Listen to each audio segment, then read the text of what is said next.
Side जिसे हम कह सकते हैं बहुत कंप्लीट गेम हमें देखने को मिली और 175 for 7 is what India made in their 20 overs. Ishan Kishan with a magnificent knock at the top, 77 in 40 balls. शायद उनके नॉक ने मैच का पूरा मोमेंटम चेंज कर दिया जब पाकिस्तान को शुरू में एक विकेट हासिल की।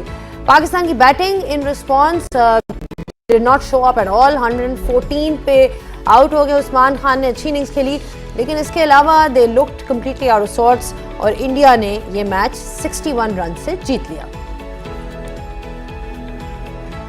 यूएसए नामीबिया भी हुआ था आज, जिसमें 199 for 4 किया था यूएसए ने। नामीबिया ने किया 168 for 6 और यूएसए ने ये मैच जीता 31 रन से।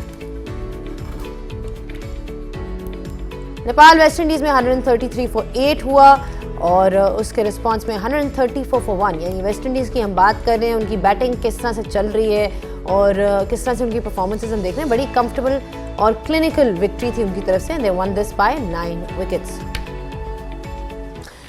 जी hello and welcome to game on. है पाकिस्तान वर्सेस इंडिया की मैच की डिस्कशन हम यहाँ पे करेंगे। बहुत ही ज़बरदस्त परफॉर्मेंस इंडिया की तरफ से। पाकिस्तान बहुत से एरियाज़ हैं जहाँ पे हमने देखा कि उन्होंने स्ट्रगल किया है और वो एक रिकॉर्ड की बात करते हैं that India has dominated Pakistan in the last few years in tournaments, that remains intact and बार बार जो हैं वही इश्यूज क्रॉप अप हो रहे हैं। बहुत सी चीज़ें हैं डिस्कस करने के लिए, लेकिन before we introduce the panellist I like to introduce my co host Sikandar Bakht. अस्सलाम वालेकुम। वालेकुम सलाम, कैसी हैं आप? बिल्कुल ठीक हो सिकंदर, आप कैसे हैं? बहुत सी बातें आज तो डिस्कस करने वाले। बहुत सारी बातें, इसलिए मैं थोड़ी एनर्जी सेव करूंगा अभी। चलें आप एनर्जी सेव करें। अपने पैनलिस्ट को इंट्रोड्यूस करते हैं। हमारे साथ मौजूद है सकलैन मुश्ताक, मोहम्मद हफीज, सना मीर एंड उमर गुल। अस्सलाम वालेकुम टू ऑल ऑफ यू। वालेकुम सलाम। आप कैसे हैं बेटा? ठीक है, बिल्कुल ठीक है, आप कैसे हैं?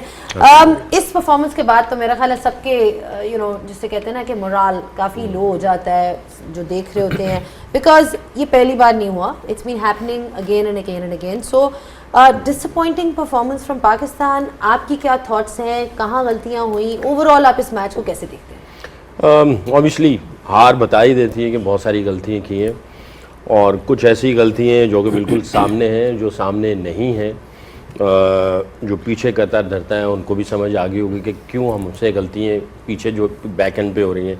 सामने वाली गलतियाँ ये हैं कि मैं ये समझता हूँ कि जब भी इंडिया के साथ हमारा मैच होता है तो साइकोलॉजिकल मेरा ख्याल है बहुत ज़्यादा इनके ऊपर है। ये सारी जो पिछले जो टूर्नामेंट्स में जो परफॉर्मेंसेस चल रही हैं वो उसका बैकलॉग भी चल रहा होता है। तो आई थिंक इनको सबसे पहले तो अपने माइंड को फिक्स करना पड़ेगा कि किस माइंड सेट से हमें अंदर जाना है। क्लैरिटी ऑफ एवरीथिंग रोल है या क्लैरिटी ऑफ एग्जीक्यूशन है, किस तरीके से एग्जीक्यूट करना है, अपना पोटेंशियल जो है उस पोटेंशियल पे कैसे खेलना है। मैं ये समझता हूँ आज के मैच में हमने अपने पोटेंशियल पे खेला ही नहीं है। जिस पोटेंशियल पे आप हैं, जिस पोटेंशियल पे आपने परफॉर्मेंसेस दी हुई हैं, उससे आप ब्लो रहे, बहुत ही ब्लो परफॉर्मेंस की है आपने। आई थिंक सलमान को उसने बड़ी दिलेरी की कि उसने जो आज बॉलिंग की, इतनी अच्छी बॉलिंग की। उसने 2 ओवर, भाई तुम 4 ओवर कर सकते हो, 4 ओवर करने चाहिए थे। और ये ऐसी पिच थी जिसके ऊपर फिंगर स्पिनर को और लाइन और लेंथ का कंट्रोल मिलता है और ऐसी पिच के ऊपर गेंद जो है ना वो अच्छा ग्रिप हो रहा है, तो आपको 4 ओवर करने चाहिए थे।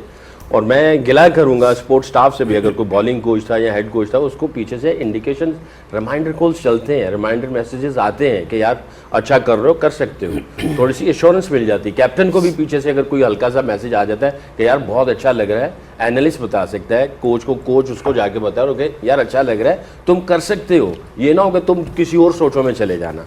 दूसरी चीज़ ये है कि शाहीन, चलो ठीक है, उसका पहला ओवर अच्छा नहीं गया, मैं ये समझता हूँ। और वसीम अकरम को मैंने देखा, वो जब भी कभी किसी बड़े बॉलर का अगर 1 ओवर ख़राब होता था, उसको बताने के लिए कि मुझे तुम पे यकीन है, तुम मेरे प्राइम बॉलर हो, उसका 1 ओवर पावर प्ले के बाहर 1 ओवर और करवाना चाहिए था रिगार्डलेस, ताकि उसको थोड़ा सा और कि भाई तुमने आज का दिन है और तुमने जिम्मेदारी लेनी, तुम फ्रंट करो। उसको 1 ओवर वहाँ पे करवाते रादर देन पूरा आखिर वाला ओवर करवाना। अगर वो अच्छा होता तो 1 और ओवर करवा देते और एक आखिर में एंड में ले जाते। ऐसे करना चाहिए था टैक्टिक्स के एतबार से। जब आपके बड़े खिलाड़ियों के या बड़े बॉलर्स के कॉन्फिडेंस थोड़े से लो होते हैं ना, तो ओवरऑल पूरी एनर्जी नीचे से निकल जाती है। तो आपको उनको हमेशा फ्रंट लाइन पर ही रखना है। ऐसा नहीं है कि आपको फ्रंट लाइन से हटा के आप उसको बैक फुट पे रख दें। वो फ्रंट पे ठीक है, एक ओवर हुआ गया निकल गया, उसको एक ओवर और करवाना चाहिए था। उस्मान को बहुत लेट कर दिया, उसको ले आना चाहिए था, उसको 4 ओवर मुख्तलिफ स्पेल्स में करवा देते, 6 ओवर के बाद 7वां करवा देते, कुछ इस तरह कर लेते, स्ट्रैटेजी करते आउट ऑफ बॉक्स। ये नहीं कि उसको फिक्स कर दिया कि भाई आखिर के 4 ही करने, फिक्स नहीं करना, क्योंकि हम फिक्स किसी चीज़ को कर ही नहीं रहे। क्या हमने ऐसी एक्सरसाइज पहले की थी? नहीं की थी एक्सरसाइज। तो अगर पहले एक्सरसाइजेस की हो तो फिर आप करते हैं, अगर आपने एक्सरसाइज नहीं की हुई तो आपका ये एक्सपेरिमेंट हो रहा है। तो आप एक्सपेरिमेंट पे उस टीम के साथ जो बहुत बड़ी राइवलरी है और आपको पूरी दुनिया कह रही है, और ESPN के ऊपर भी ये चल रहा था कि 78% जो है वो इंडिया के हक़ में है और 22% पाकिस्तान के हक़ में है, सबको पता भी है, तो ये परसेंटेज इस तरह चल रही है। तो आप ऐसा नहीं कर सकते हैं, आप इतने बड़े मैच में एक्सपेरिमेंट नहीं कर सकते हैं, आप बिल्कुल श्योर 100% होके जाएं। अगर आप एक्सपेरिमेंट जा रहे हैं, आपका कोई हक नहीं बनता कि आप जीत सकें। तो आई थिंक हमारा स्टार्टिंग इशू है ही है, जब भी इंडिया के खिलाफ खेलते हैं, चाहे बैटिंग करें बॉलिंग करें, we don't know how to start, किस तरीके से स्टार्ट करना है। जैसे आपने ये जो पॉइंट किया, इट्स अबाउट यूटिलिटी। ये एक प्रॉब्लम हमने एशिया कप के फाइनल में भी देखा था कि बॉलर्स को कैसे यूटिलाइज करना है। Is there some kind of ambiguity या कंफ्यूजन विद रिगार्ड्स टू, जब आपके पास इतने सारे ऑप्शंस हो जाते हैं? कहीं ना कहीं हम देख रहे हैं कि आगा उधर भी यही वाली बातें हो रही थी जब एशिया कप का फाइनल था कि जी शायद इस बॉलर को पहले लाना चाहिए था, शायद इस बॉलर को बाद में आना चाहिए था। आज शुरुआत तो हफीज़ आपकी, उन्होंने बात भी सुनी और आपने काफ़ी दिनों से कह रहे हैं कि उनको खुद बॉलिंग करानी चाहिए, उन्होंने कराई, लेकिन उसके बाद वो वापस नहीं आए। देखिए, बड़ा मुश्किल है सम अप करना, क्योंकि एक रिपीटेड सॉल्यूशंस हैं या रिपीटेड डिस्कशंस हैं जो हम करते हैं, फिर हम कुछ सॉल्यूशंस बताते हैं, अनफॉर्चुनेटली ना सुना जाता है और ना ही उसके ऊपर कहीं पे अमल होता नज़र आता है। तो एक रिपीटेड किस्म का प्रोग्राम है। आप भी वही बातें कर रही हैं जो शायद एशिया कप में, पिछले वर्ल्ड कप में आपने भी की हैं, और मुझे भी शायद उसी तरह के जवाब देने पड़ेंगे, या और भी बहुत से लोग इसी तरह के जवाब देते होंगे। अगर मैं वेरी ऑनेस्ट अगर इस पूरे ओवरऑल सिनेरियो को सम अप करूँ तो हम इंडिया से बहुत पीछे रह गए हैं क्रिकेट वाइज, ये हमें मान लेना चाहिए। इसमें कोई हमें जो है ना वो आड़ नहीं होनी चाहिए मानने में कि हम पीछे रह गए, हमारी डेवलपमेंट पीछे रह गई है, हमारी overall product as a cricketing nation हम लोग उनको कम्पीट नहीं कर रहे, क्योंकि उन्होंने अपने स्टैंडर्ड्स बहुत हाई किए हैं। उन्होंने अपने जो रिप्रेजेंटेशन टू इंडिया है उसको, मैंने पहले बात की कि उन्होंने सेट कर दिया है कि हमने ऑस्ट्रेलिया को ऑस्ट्रेलिया में जाके हराना है, हमने इंग्लैंड को इंग्लैंड में जाके हराना है, तभी हमें कंसिडर किया जाएगा। हमने ये स्टैंडर्ड सेट नहीं किए। इस मैच को अगर मैं देखूं तो टेक्निकल ब्लंडर्स हैं। कोई एक चीज़ अगर मैं मेंशन करूं तो बड़ा मुश्किल है, मुझे 50 चीज़ें मेंशन करनी पड़ेंगी, लेकिन टेक्निकली ब्लंडर्स लगे। जो पुअर रिसोर्स, जो आपके रिसोर्सेज थे उसकी पुअर यूजेज थी, किसी जगह पे उसकी राइट टैक्टिक्स के थ्रू उसको इस्तेमाल नहीं किया गया। जब टैकी पिच होता और वहाँ पे फिंगर स्पिन के रिप्स की वजह से बॉल का ग्रिप मिल रहा है, तो आपने खुद 2 ओवर किए, उन 2 ओवर में आपने अभिषेक आउट कर दिया। You have watched it is getting a little bit extra turn, there is something in for the finger spinner. आपने 2 ओवर में 10 स्कोर दिए और आपकी दूसरे ओवर की आखिरी गेंद के ऊपर टॉपेज लगता है ईशान किशन का।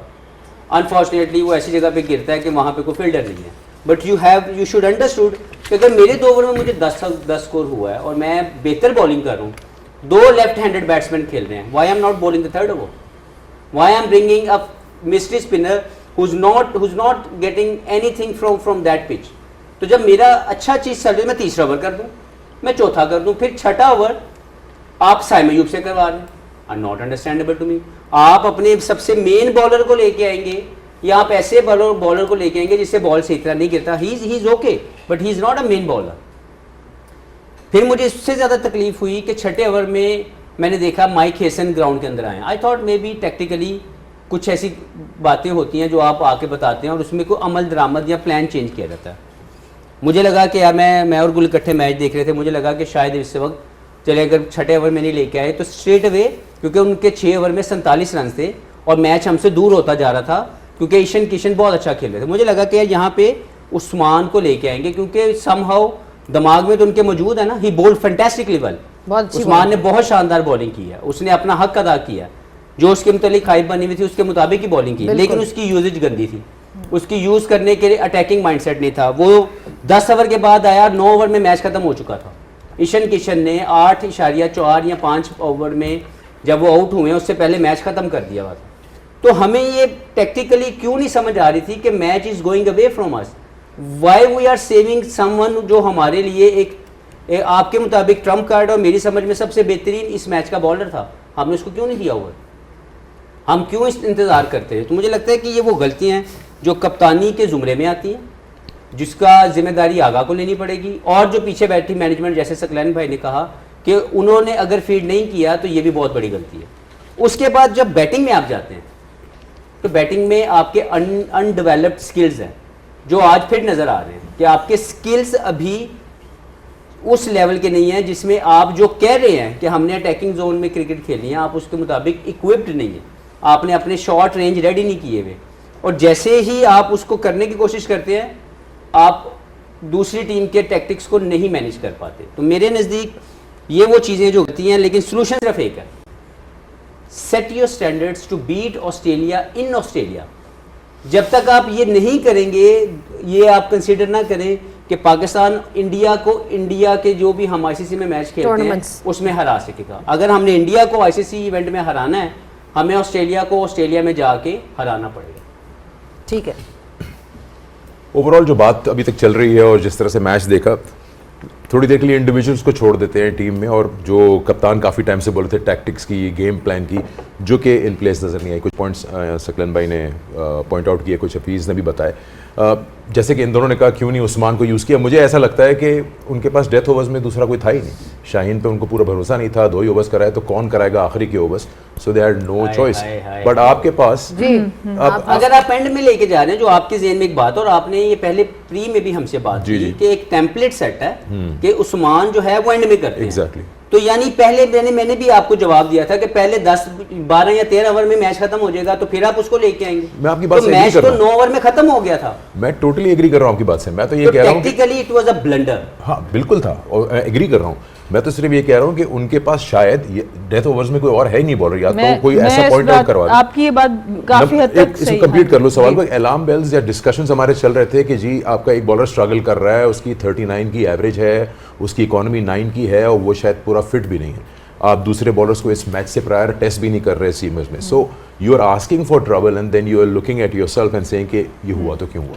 देखिए, चैंपियंस ट्रॉफी में भी जब टीम सिलेक्शन पे बात की थी ना, तो वो बात बहुत बुरी लगी थी उस वक्त भी हम लोगों को। लेकिन जिस वक्त ये टीम भी अनाउंस हुई है तो 2 चीज़ें मैंने उस वक्त भी बोली थी कि जब आप बड़ी टीम्स के साथ खेलेंगे आप 2 जगह पे बहुत ज़्यादा स्ट्रगल करेंगे। आपका बैटिंग का जो मिडिल ऑर्डर है वहाँ पर, और आपकी डेथ बॉलिंग। ये मैंने शुरू में भी ये बात की थी। जो आप बात कर रहे हैं आप बिल्कुल सही कह रहे हैं, जो हफीज़ भाई बात कर रहे हैं वो भी बिल्कुल सही कह रहे हैं। उस्मान जैसे बॉलर को डिफेंसिव यूज़ करना क्रिमिनल है। हमने कल भी ये बात की थी कि आपने उस्मान को अटैकिंग बॉलर यूज करना है, विकेट टेकर यूज करना है। आपने उसको यूज किया as a defensive bowler, run ना पड़े उसने रन नहीं दिए। बिल्कुल ठीक है। 6 रन की इकोनॉमी से बॉलिंग कराई और आखिर के 4 ओवर किए। सो उसने अपना काम पूरा कर दिया। बट आपके पास उन्होंने कहाँ करवाई है कुलदीप यादव से बॉलिंग, उन्होंने कहाँ करवाई है वरुण चक्रवर्ती से बॉलिंग। जिस वक्त प्रेशर टॉप पे है आपके बैटर्स के ऊपर, रन रेट ऊपर चला गया, वो अपने मेन बॉलर्स ले आए हैं, आओ जी मारो। ठीक है, तो आपकी सबसे पहले सिलेक्शन की प्रॉब्लम वहाँ पे आ जाती है। किसकी जिम्मेदारी है कि सिलेक्शन कमेटी स्ट्रॉन्ग हो, सही फैसले करे। उसके बाद आप बार वर्ल्ड कप में कप्तान ऐसा ले आते हैं जिसके पास पीछे कोई ज़्यादा एक्सपीरियंस नहीं होता। पिछले वर्ल्ड कप में भी ये हुआ, बिल्कुल आखिरी टाइम पे कप्तान एक बदलते हैं फिर दूसरे बदलते हैं। सो मैं सिस्टम के पॉइंट ऑफ व्यू से बात कर रही हूँ। जब तक आप ये कंसिस्टेंसी नहीं लाएंगे, आपका कप्तान तगड़ा अच्छे मैचेस करके इस तरह के 2-4 कम से कम 5-6 साल कप्तानी करके वो वर्ल्ड कप तक आए, डोमेस्टिक की मैं बात कर रही हूँ, उसके बाद उससे ये फैसले होंगे।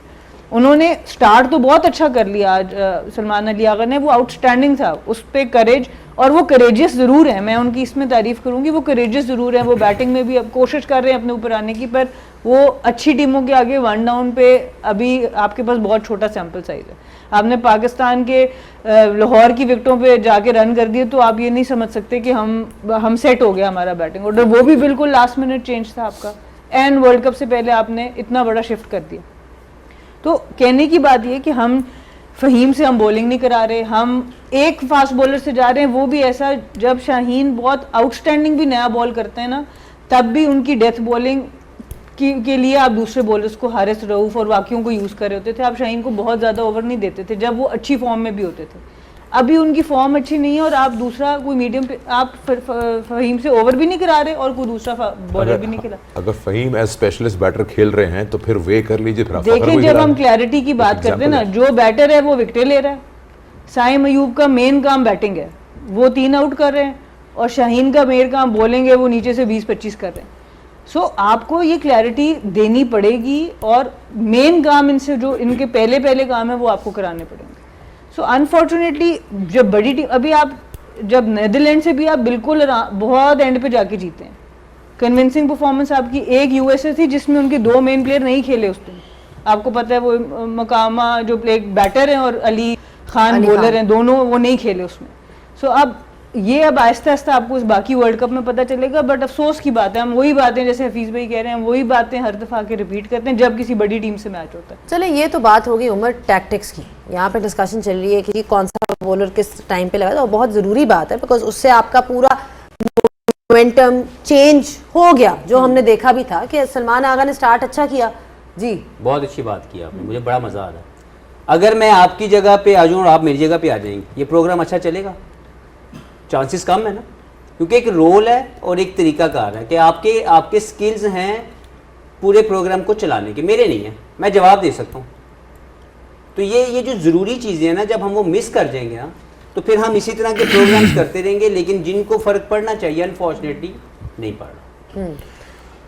तो टैक्टिक्स की तो यहाँ पे डिस्कशन हुई है और बड़ी अच्छी डिस्कशन हुई है because these are the key things जो आपके मैच को मेक और ब्रेक करती हैं। So it was very important to discuss कि जी कहाँ आपने what could you have done differently during the game.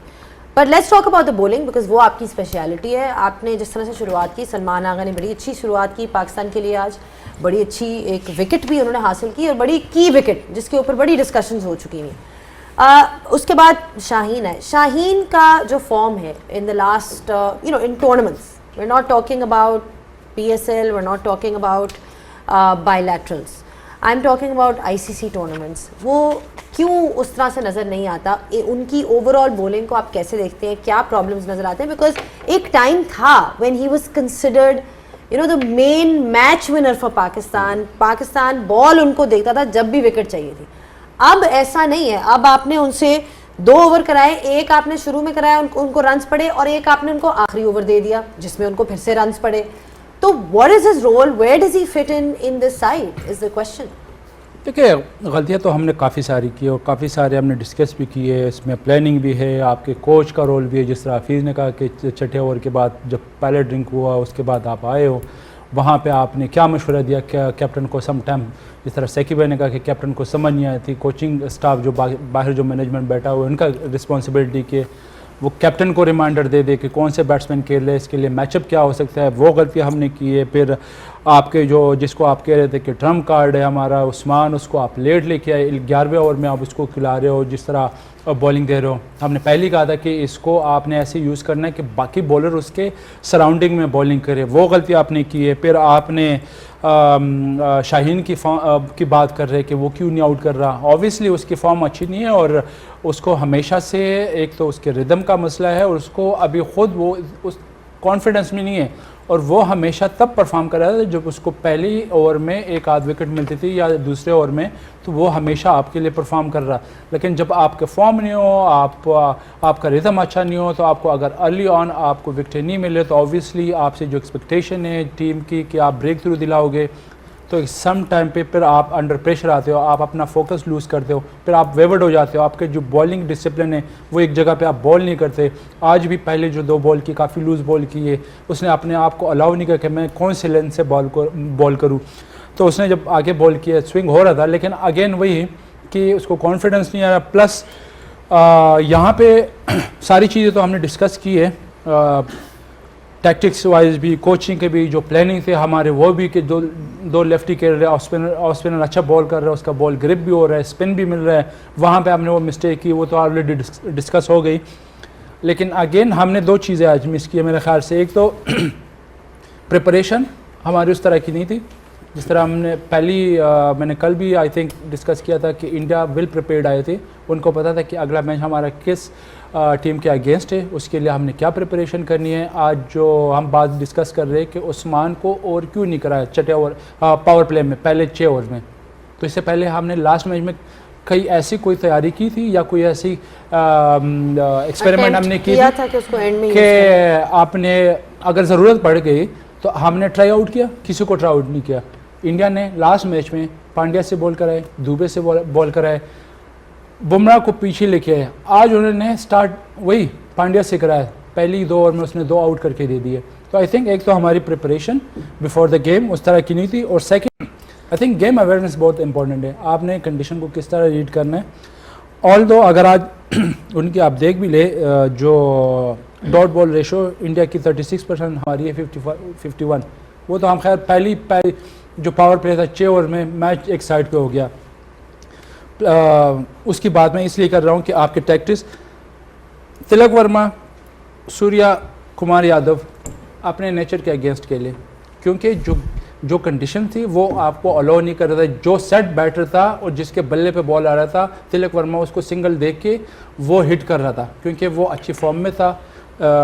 Ishan Kishan की बात कर रहा हूँ, वो उसको यूटिलाइज़ कर रहा था, सिंगल डबल वो कर रहा था। फिर जब सूर्या कुमार आया तो उसको भी पता था कि जाते ही यहाँ पे हिट नहीं लगेगी, आपको टाइम लेना है, तो वो भी अगेंस्ट अपने नेचर के अगेंस्ट खेला। तो सम टाइम आपके जो गेम अवेयरनेस है या कंडीशन को रीड करना, ये भी बड़ा इंपॉर्टेंट है। आई थिंक हम काफ़ी चीज़ों में हम ले कर रहे थे, और जो सबसे इंपॉर्टेंट एक चीज़ थी कि हमने अपने आप को अलाउ नहीं किया, स्पेशली बैटर ने, कि थोड़ा हम डीप चले जाए, थोड़ा सा अपने आप को मौका दे, थोड़े से बॉल खेले। उसके बाद मे भी एक आध इनिंग्स एक आध पार्टनरशिप हमारी ऐसी लगे कि जहाँ पे हम इंडियन बॉलर को अंडर प्रेशर करें। हमने वो मौका दिए नहीं उनको। मैं ये थोड़ा सा है जा रहे हैं, ब्रेक के बाद कर लेते हैं बात। एक छोटा सा ब्रेक लेते हैं, ब्रेक के बाद डिस्कशन को जारी रखेंगे। अभी तक बात हो रही है पाकिस्तान की बॉलिंग की, बैटिंग की तरफ भी आएंगे, सो ज़्यादा दूर ना जाइएगा। We will talk more on this, keep watching game on है। Welcome back once again. बात हो रही है गेम ऑन है पे पाकिस्तान और इंडिया के मैच की, जो कि इंडिया ने 61 रन से जीता और अपने 4 पॉइंट्स टोटल से बढ़ा के 6 पे लेके चले गए हैं। पॉइंट्स टेबल पे एक नज़र डालते हैं और उसके बाद अपनी डिस्कशन को कंटिन्यू करेंगे। ग्रुप ए का ये हिस्सा है। पाकिस्तान इस हार के बाद नंबर 3 पर आ गया है। नेट रन रेट को हिट हुई है इस हार में, -0.40 पे आ गया है। तो नटशेल में ये है कि पाकिस्तान का जो आखिरी मैच नामीबिया से है वो पाकिस्तान जीते और क्वालिफाई करे सुपर 8 के लिए। अगर किसी सूरत में हारा तो फिर ऑफ कोर्स यूएसए का चांस बन जाएगा। ये लुबे-लुबाब है अभी तक की सिचुएशन का। अब बात करते हैं, जो बात कर रहे हैं हम टैक्टिकल एरर्स की, और क्या बेहतर कर सकता था पाकिस्तान के। जो चीज़ें हम पहले डिस्कस कर चुके हैं, उमर गुल ने कहा था कि मैं चाहूँगा नसीम शाह को देखूं या सलमान को ले, क्योंकि आपको पता था कि आपके लिए ख़तरे की घंटी बज रही है। अब पाकिस्तान बाहर नहीं है इस कॉन्टेस्ट से, पाकिस्तान कंटिन्यू कर सकता है नामीबिया के खिलाफ, लेकिन क्या अब पाकिस्तान वो चेंजेस करेगा जो शायद इस बड़े मैच से पहले कर लेने चाहिए थे। सूनर और later the better when you learn from your mistakes. क्या चेंजेस आप देखना चाहेंगे? मैं आपसे पूछ रहा हूँ, आप क्या देखना चाहेंगे? What they think is different? देखें, बाज़ जो हेड कोचेज़ होते हैं ना, वो हर मैच में चेंज नहीं करते, उनका अपना एक ज़हन होता है। आई थिंक मुझे जो माइक हैसन का लग रहा है, वो उसने एक माइंड सेट किया हुआ है कि ये मेरे बड़े खिलाड़ी हैं, इसके अराउंड मैं दूसरे खिलाड़ियों को लगाऊंगा और कम से कम 3-4 मैचेस में साथ लेके चलूँगा, वहाँ से फिर मैं किसी को एक आध को चेंज करूँगा। जो नंबर सेट कर दी वो सेट कर दिए, और जिनको मैंने फ्लोट करना है वो मैंने फ्लोट करना है। ये उसका माइंडसेट जो मुझे लग रहा है, इतनी दूर बैठे हुए मैंने उससे कभी बात नहीं की है, ठीक, तो वो इस तरह वो करने के लिए वो जा रहा है। चले ठीक है, अब हो गया सो हो गया। बट थोड़ा सा मैं एक पॉइंट टच करना चाहूँगा, जो पहली कन्वर्सेशन चल रही थी कि थोड़ा टेक्निकली हम और बेहतर हो सकते थे, कि हमें मोमेंट देखने थे और वहाँ पे जो मोमेंटम थे, कि क्या हमारा मोमेंटम बैटिंग की तरफ कहीं से अगर मिल रहा है तो उसको थोड़ा सा और स्ट्रेच करके लेके जाते हैं। आप you can't think far ahead, चाहे बॉलिंग कर रहे हो या बैटिंग कर रहे हो। जब बहुत ज़्यादा आगे जाते हो तो जो जिस सिचुएशन में हो वो आप उसके ऊपर उतना फोकस या आपकी जो है वो उतना कंट्रोल नहीं रहता। तो आपको जो उस मोमेंटम को या उस लम्हे को थोड़ा सा और स्ट्रेच करके आगे लेके जाना चाहिए और प्रेजेंट रहना चाहिए था। बैटिंग करते हुए सारे बॉलर्स आपके सामने होते, तो हर बैट्समैन ये देखे कि यार कौन सा बॉलर ऐसा है जिसको मैं टेक ऑन कर सकता, पकड़ सकता हूँ, और उस बॉलर को कौन सी डिलीवरी के ऊपर से मैं इसको शुरू करना है, तो उसको भी आप टारगेट बना सकते हैं। ये नहीं कि आप गए और बिल्कुल ब्लैंक और आपको कुछ आइडिया नहीं आ रहा, स्कोर बोर्ड सिर्फ आपके दिमाग में चल रहा है और टिक टिक टिक टिक हो रहा है और आप समझ रहे हैं कि बस हमारे हाथ पाँव जो है ना वो बंद गए। ऐसा नहीं है, आपको बॉलर पिक करना है, डिलीवरी। अच्छा, उसमें फिर ये सिचुएशन आ जाए तो आपने जो है उसमें रूथलेस अप्रोच रखनी है। अब मेरा ख्याल है कि कई ऐसे मोमेंट थे जहाँ पे शादाब थोड़ा सा उस पहली गेंद के ऊपर उसको चला दिया, एक दो गेंद थोड़ा सा नीचे करने के बाद वो फिर आगे उसको टेक ऑन लेता। मुझे नहीं लगता कि वो प्रॉपर बॉलर है, वो उससे आउट हो गया। इसी तरह उस्मान है, थोड़ा सा देख लेता। ठीक है, अगर आपके थोड़े से डाउट्स आ रहे हैं कि भाई हम मैच नहीं जीत सकते, पर डीप तो जाओ ना ज़रा उनके साथ दौड़ते तो रहो, उनके साथ तो रहो, हीट तो दो ना उनको थोड़ी सी भी। आज का मैच फाइनल मैच नहीं है, हो सकता है अगले राउंड में भी जाके कहीं मुलाकात हो जाए, या अल्लाह चाहे, अल्लाह करे हम फाइनल में चले जाएं और फाइनल में आ जाए। मैं ये समझता हूँ, मेरा अभी भी बिलीफ है, हो सकता है मैं कुछ लूनेटिक लग रहा हूँ कि यार नहीं, पिछले काफ़ी अरसे से परफॉर्मेंसेज ऐसी नहीं कर रहे पाकिस्तान, ये सारे मैच विनर हैं। मुझे ऐसा लगता है कि क्लैरिटी नहीं है, ठीक है। मुझे ऐसा लगता है कि मैसेजेस क्लियर नहीं दिए गए हैं। आप एक एक प्लेयर को निकाल के देख लें, चाहे बैटिंग के एतबार से, बॉलिंग के एतबार से, आपको 8 मैच विनर नज़र आएंगे बीच में। जहाँ पे 8 मैच विनर हो, आप उनको हैंडल नहीं कर पा रहे सही तरीके से, स्पोर्ट्स स्टाफ हैंडल नहीं कर पा रहा। मैं सिर्फ एक आप सवाल एक करना कहना चाहता हूँ जी, कि आपके बाद 6 मैनेजमेंट बदल गई हैं, प्लेयर वही ने, कितने बंदे इनको रोल बताएंगे कि इनका रोल क्या है? ये रोटी को चोची तो नहीं कहते? देखो हफीज़, मैं ये समझता हूँ कि जब आप स्पोर्ट्स स्टाफ चेंज करते हैं, हमारे कल्चर में ये है कि आप बड़े की बात सुनते हो, एब्सोल्युटली, आप बड़े की इज्जत करते हो, और फिर आपको पता होता है कि अगर आप नहीं करेंगे आपके ऊपर टैग लग जाएगा, तो आप अपनी डोर किसी और के हाथ में पकड़ा देते हो और वो आपको मूव करना शुरू कर देते these guys already played more than 100 matches T20 for Pakistan. इनमें से 6 बंदे मैं आपको वो दिखा सकता हूँ जो 100 मैच इकट्ठे खेल चुके हैं। वही हमारी कोर है ना, किसी भी टीम की सकलैन में ये कोर होती है ना, 6 से 8 प्लेयर, और फिर 5 या 3 प्लेयर उसके इर्द गिर्द आते हैं, नहीं आते हैं, किसी ने 20 किलो होता है, किसी ने 30 किलो होता है। मैं आपको 7 से 8 बंदे इस पूरे स्क्वाड में गिनवा सकता हूँ जिनके 100 मैच है पाकिस्तान के लिए। आपकी- So there is इनकी nothing बात- wrong with the हाँ, roles. They're इसको not मैं- executing their अच्छा, skills. मैं They're not इसीलिए- developing their skills. मैंने इसीलिए पहले कहा कि हो सकता है कि मैं लग रहा हूँ कि भी ये नहीं, आपकी बात काबिल- ठीक की है। बात ठीक बट है। मैं आपकी आपको बात बता बिल्कुल ठीक सकता है। हूँ कि ये प्लेयरों में इतना पोटेंशियल है आपकी बात और ये बिल्कुल कर ठीक है। सकते हैं। आपने जो बात मगर की ये कि- है कि इनको इनके पोटेंशियल पे खेलने दिया जाए। वन फील्स कि जब ईशान किशन ने 85 कर दिया 8 ओवर में, Pakistan was chasing the game. उसके बाद हर आदमी जो है वो ये लग रहा था कि मैं अपना ओवर गुजार दूं। मैं आपसे यही सवाल पूछ लेता हूं कि अगर आप कोई चेंज लाना चाहेंगे, देखें अगर आप अपनी डेथ बॉलिंग को सीम में स्ट्रेंथन करना चाहते हैं, तभी आपको उस्मान को फ्लोट करने का मौका मिलेगा, वरना आप उसी चीज़ पर रहेंगे कि हमें एक ऐसा bowler Usman as a bowler चाहिए जो डिफेंड करे, रोके रन। आप कहते हैं वो अटैकिंग बॉलर है। आप कोई ऐसा चेंज चाहेंगे जिससे पाकिस्तान की डेथ बॉलिंग स्ट्रांग हो जाए? क्योंकि आपने लास्ट कब देखा था कि पाकिस्तान 6 स्पिनर और half Salman fast Mirza bowler भी से खेला। हैं, देखिए, नसीम शाह भी हैं। पहली बात स्क्वाड है कि को मैं सिर्फ मैच देखी। पहले जीता जाता है, एंड के 3 ओवर में नहीं जीता जा सकता। ठीक है। तो पहली बात ये समझे कि हमने पहले 9 ओवर में मैच खत्म करवा दिया था नहीं है, बिकॉज ऑफ बैड टैक्टिक्स। हमारे पास हमारा जो ट्रम्प कार्ड कहा गया, जो सबसे ज्यादा वरी पॉइंट था, उसको हम 11वें ओवर में लेके आए। जब लेके आए तो मैच डन था, और जब वो भी बॉलिंग करने आया तो स्लिप नहीं थी, मिड ऑन ऊपर नहीं था। तो हफीज में मेरा यही तो आपसे कहने- सवाल है कि देखिए, आप अगर पहली बात उसको ये कि ये गलती थी। हम जिसको भी खिला लें, अगर उसका राइट इस्तेमाल ही ना करें, ये पॉइंट आप किसी को भी ले आए, आप उसका यूजेज गंदा करें, आप टेक्निकली एरर्स करें। आज पूरी दुनिया के पंडित को निकाल के देख रहे हैं, मेरा एक सब सवाल- कहेंगे टेक्निकल एरर। मेरा एक सवाल आप हफीज कह रहे से हैं इसी 11 से मेरा खेलेंगे एक आप सवाल next। हफीज से है। ये जो 11 आज खिलाई है ना, ये इसलिए ठीक थी कि इन्हीं 11 के साथ कॉन्फिडेंस दिया गया। इन 11 को रोल की जो बात कर रहे हैं, उस रोल की क्लैरिटी के लिए इन लोगों को खिलाया गया। ठीक। इनको पिछला मैच भी खिलाया गया। तो आज अगर कोई नया बंदा आता तो उसका रोल डिफाइन ना होता। इन बंदों को अपना रोल डिफाइन पता था। They couldn't execute their skills. Let blame players now, come out of that thing कि हमने कोच पे डाल के बच जाना है। दिस इज देखिए, व्हाट अनफॉर्चुनेटली मेरा- दिस टीम, मैं इसके में मैं क्लियर कर दूं, ये जो लड़के हैं मैं इनको बड़ी अच्छी तरह जानता हूं। They are skilful. उसी स्किल में इनका एक स्किल अनफॉर्चुनेटली ये भी डेवलप हो गया है कि मैं दूसरे से पाके बच के साइड पे हो जाऊंगा, क्योंकि इसने तो 6 माह रहना है। ये 4 माह बाद बदल जाएगा, ये 6 माह के बाद बदल जाएगा। तो 6 से 8 मैनेजमेंट बदल गई, प्लेयर 100 फर्स्ट हमारे T20 के मैच खेल गए, परफॉर्मेंस वही आ रही है। देखें, मेरा एक सवाल यही बनता है इनको इससे, अपडेट करने की जरूरत है। मेरा एक सवाल इससे बनता है। अभी 2 दफ़ा आपने मेंशन किया कि पहले 9 ओवरों में जिस तरह की उसने नॉक की, मैच वो हमसे ले गए। आप हेड कोच हैं, डायरेक्टर क्रिकेट हैं, आप कैप्टन हैं, ये तीनों रोल इसने किए हुए हैं। क्या आप कहेंगे कि 9 ओवरों में मैच लेके निकल गए, क्या आप उस वक्त ये डिसाइड कर लेंगे या ये सोच आ जाएगी आपके अंदर?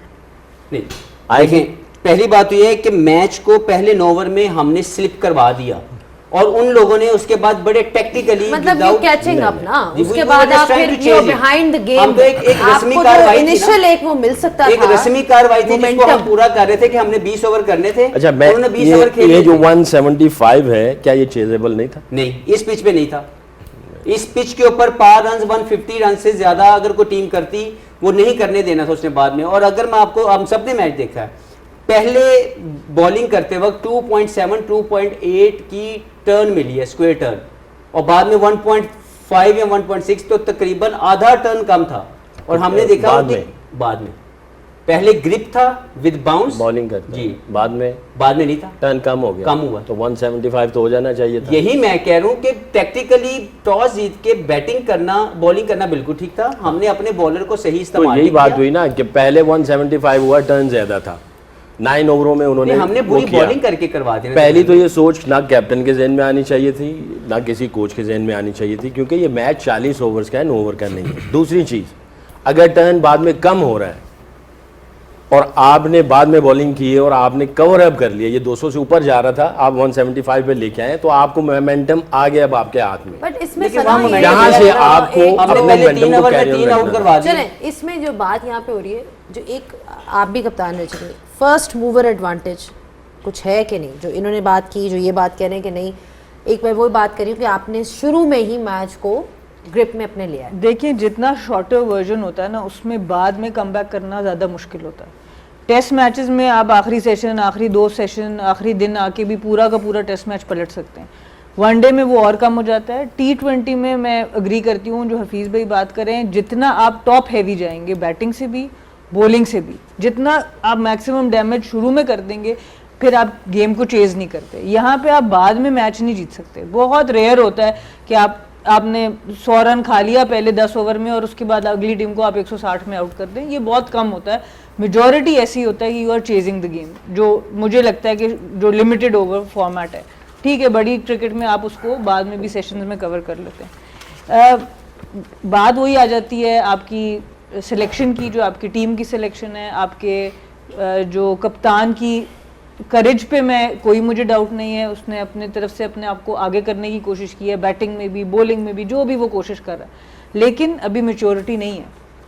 इंटरनेशनल लेवल का जो स्टैंडर्ड है उसकी मैच्योरिटी नहीं है, टेक्टिकल वो वाला माइंडसेट आपका नहीं है, और हम उनको डेवलप भी नहीं होने देते। मेरा सिर्फ ये है कि हफीज़ भाई ने जो बात की, एक चीज़ से मैं थोड़ा डिसएग्री करूँगी, ठीक है, मैनेजमेंट सही, प्लेयर भी बेशुमार बदलें, कितने ओपनिंग प्लेयर्स बदले हैं।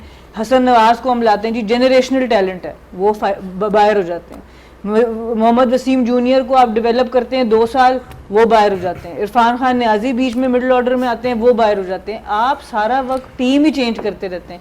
आप हसन मुझे ये नवाज बताओ, कौन सा नंबर पे आप देखती हैं उनको? मैं एक बात कर रही हूँ, उनको आपने पहले ओपन खिलाया, उसके बाद आप उनको मिडिल ऑर्डर में ले आए, फिर आपने उनको बारों बार कर दिया। फ़खर जमान के साथ भी आपने ये किया। सो कहीं ना कहीं इस मैनेजमेंट को, सिलेक्शन कमेटी को भी कसूरवार करना पड़ेगा, खाली प्लेयर्स को। मैं फिर ये बात याद कराऊंगी, बाबर आजम, आज हम कह रहे हैं आईसीसी टूर्नामेंट में परफॉर्म नहीं करते, बाबर के ऊपर अपनी 80% जिम्मेदारी बाबर आजम की है, पर 20% जिम्मेदारी ये भी है कि आप छेड़ देते हैं एंड आईसीसी टूर्नामेंट से पहले। वनडे में आप उनको ओपन करा देते हैं, T20 में आप नंबर 4 भेज देते हैं।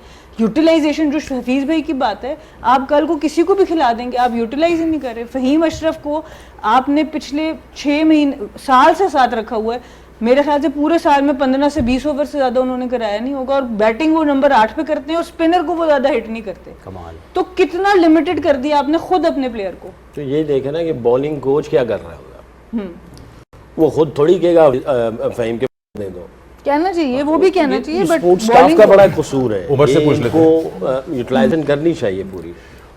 उमर, अगर टीम की टैक्टिस छोड़ दें, वेन्यू स्टैट्स पे बात कर लें, इस टूर्नामेंट की ज़्यादा बाहर नहीं जाएंगे। आज हमने सुबह भी बात की थी कि इधर 3 मैचेस हुए हैं इससे पहले, तीनों साइड बैटिंग फर्स्ट जीती हैं, तीनों डोमिनेटली पेसर्स ने विकेट्स लिए हैं। जिम्बाब्वे वाले में भी यही हुआ था।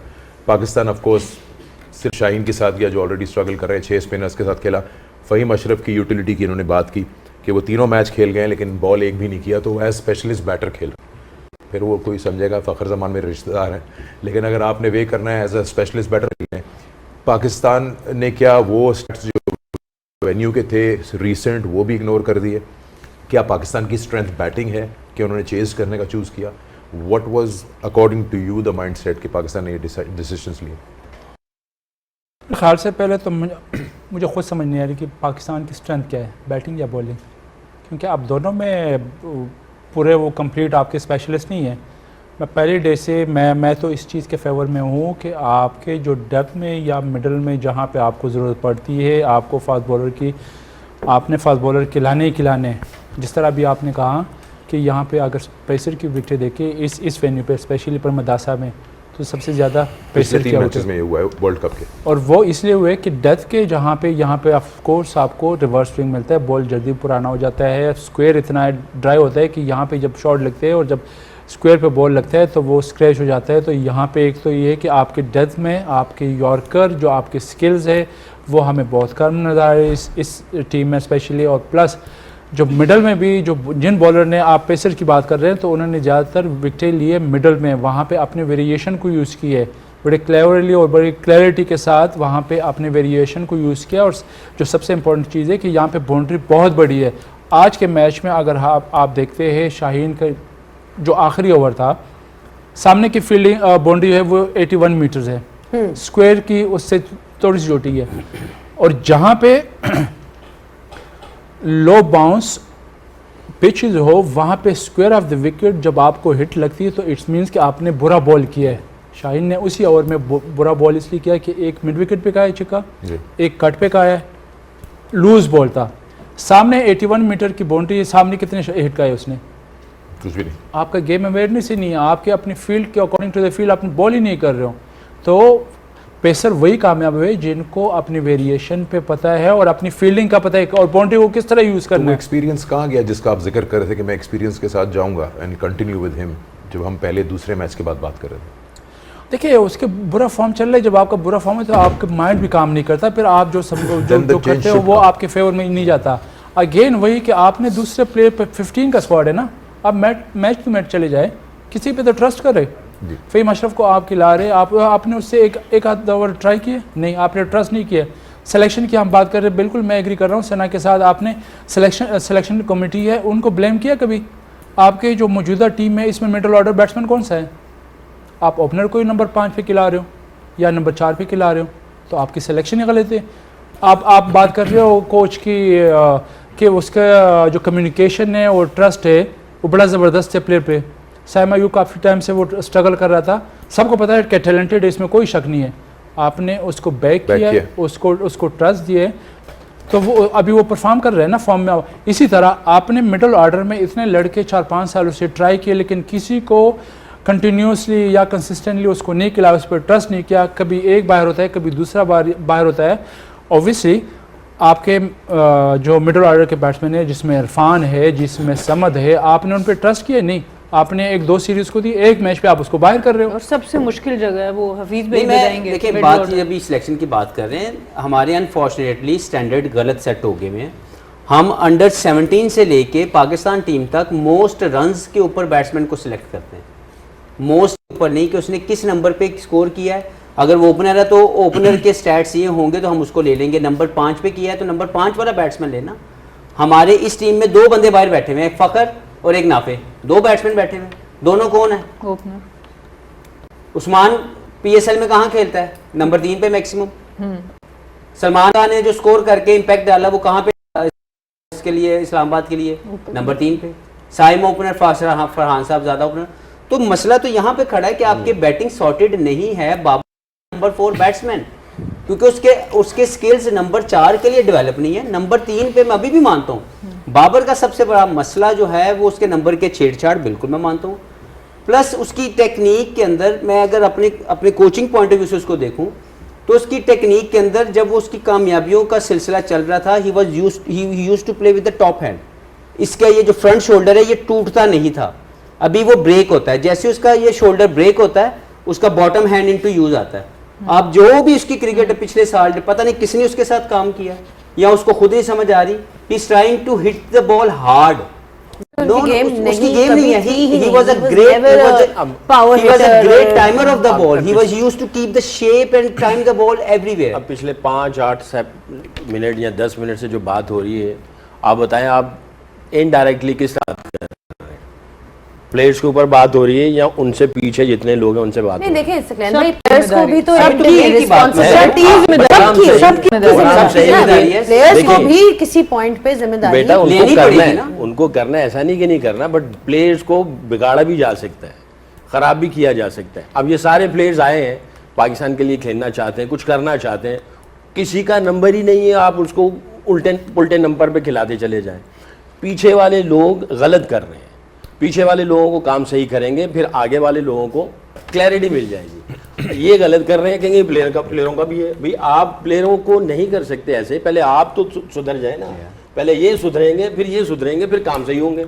तो पीछे वाला सारा काम ही गलत हो रहा है। पर ठीक है, सकलैन भाई, एक इसमें ब्रेक ले लेते हैं। एक छोटी सी बात मैं जरूर करूंगी कि प्लेयर्स लास्ट टाइम कब हमें याद है कि बड़ी टीम के अगेंस्ट किसी प्लेयर ने सिंगल हैंडेडली मैच जिताया? आपके मैच विनर्स कम हुए, आप जब इसमें पीछे कोई शक जाएंगे ना नहीं। बेटा, आप पीछे जाएंगे तो आपको जाके फिर रूट कॉज यही नज़र आएगी कि हमने पीछे से बहुत सारी चीज़ें गलत की हुई हैं, जिसकी वजह से प्लेयर्स के अंदर वो उस तरह का तप्पड़ ही नहीं आ पाया, क्योंकि उसको समझ ही नहीं आ पाई। मैं ये नहीं कि मैं आज बैठ के प्लेयर्स की तरफ से बात कर रहा हूँ, बट मुझे पता है उन्होंने भी गलती की है, बट जो रूट कॉज है उसके ऊपर ज़्यादा एम्फसाइज करना चाहिए, रादर देन के प्लेयर के ऊपर ही हम सब कुछ कर दें। इन प्लेयर्स ने कहीं ना कहीं आप देखें, आपको मैचेस जितवाए हैं, बड़े मैचेस जितवाए हुए हैं। अब देख, जैसे आप शहीन की बात कर रहे हैं, उसकी फॉर्म नहीं है, ठीक है, ये बाबर की बात कर रहे हैं, उसके टेक्निकल फ्लॉज नहीं है।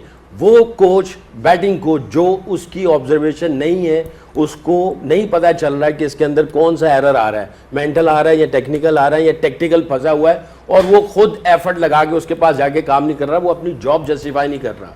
अगर कोई शहीन के पास जाके उसको नहीं बता रहा कि तुम्हारा एक्शन नहीं पूरा कंप्लीट हो रहा, जोर नहीं लग रहा, पेस लेकिन नीचे आ what if गई है। अगर उनको बता रहे हैं लेकिन वो इम्प्लीमेंट नहीं कर पा रहे, व्हाट अबाउट दैट? इस पे आते हैं, Very good question. इस पे वापस आते हैं, एक ब्रेक लेते हैं, ब्रेक के बाद डिस्कशन को जारी रखेंगे। देखते रहिए गेम ऑन है। Welcome back once again to game on है। हमारी डिस्कशन चल रही है इंडिया पाकिस्तान मैच पे, और ये बताना जरूरी है कि यहाँ पे किसी प्लेयर को टारगेट नहीं किया जा रहा।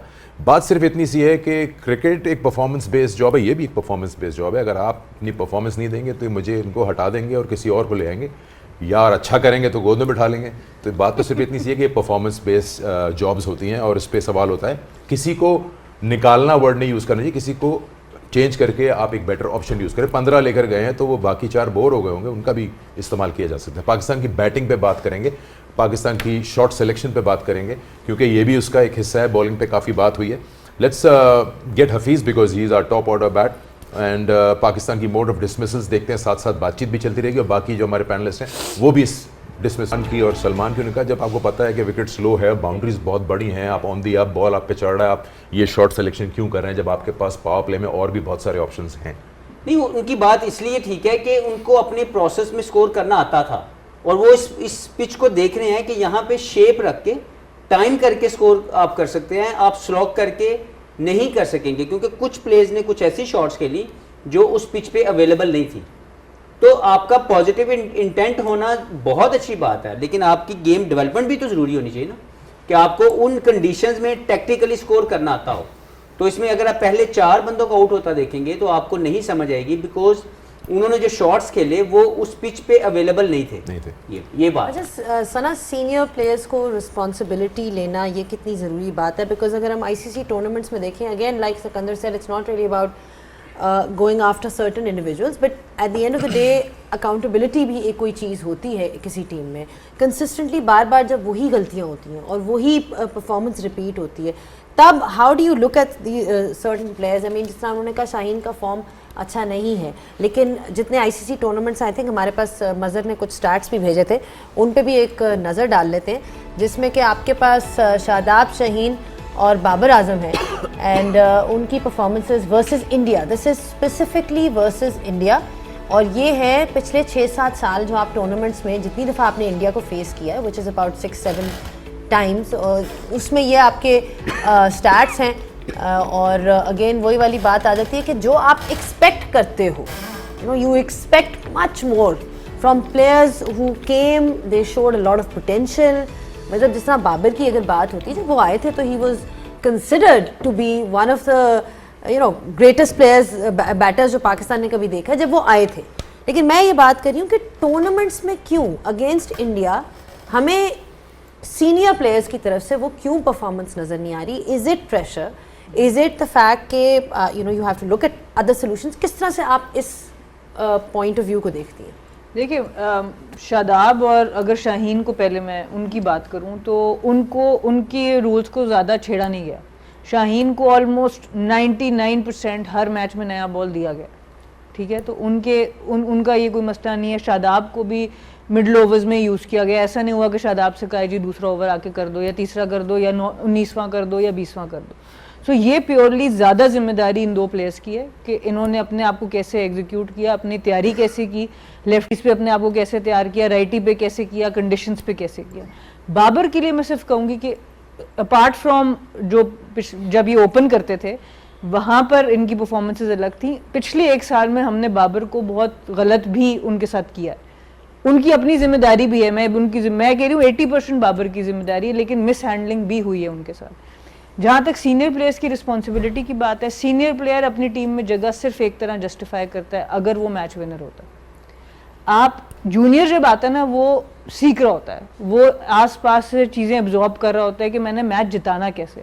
जैसे ही वो टीम में आ जाता है, पहला टारगेट एज अ क्रिकेटर आपका होता है मैं ग्रीन जर्सी पहन लूँ। आपने वो पहन ली, फिर आप कहते हैं जी मैं टीम में एक परमानेंट हिस्सा बन जाऊँ। जब आप वो बन जाते हैं फिर मैं कहता है मैं मैच जिताना शुरू कर दूँ।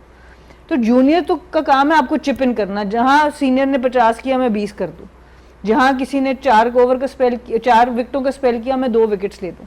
पर as a senior player the only way आप अपनी जगह को जस्टिफाई करते हैं टीम में जब आप मैचेस जिताते हैं, और वो भी बड़ी टीम के अगेंस्ट। वो अनफॉर्चुनेटली हमारे अभी प्लेयर्स नहीं कर पा रहे। उसमें ज़्यादा मैं अभी भी कहूँगी रिस्पॉन्सिबिलिटी प्लेयर्स की है, बट हम as management, as preparation, as administration उनको हेल्प नहीं कर रहे। हम उन ऑब्स्टिकल्स में प्रॉब्लम डाल रहे हैं। और आप ये देख लें, यूएसए ने इंडिया को ज़्यादा पुश किया, और यूएसए अभी तो हम इंडिया से परेशानी पकड़ रहे हैं ना कि हम इंडिया को नहीं पहुंच पा रहे, इंडिया हमसे आगे निकल गया है। यूएसए ने पिछली बार आपको हराया है, बट ओवरऑल जो वो टूर्नामेंट खेल रहे हैं हमारे मैच के अलावा बड़ा तगड़ा टूर्नामेंट उन्होंने अभी भी खेला।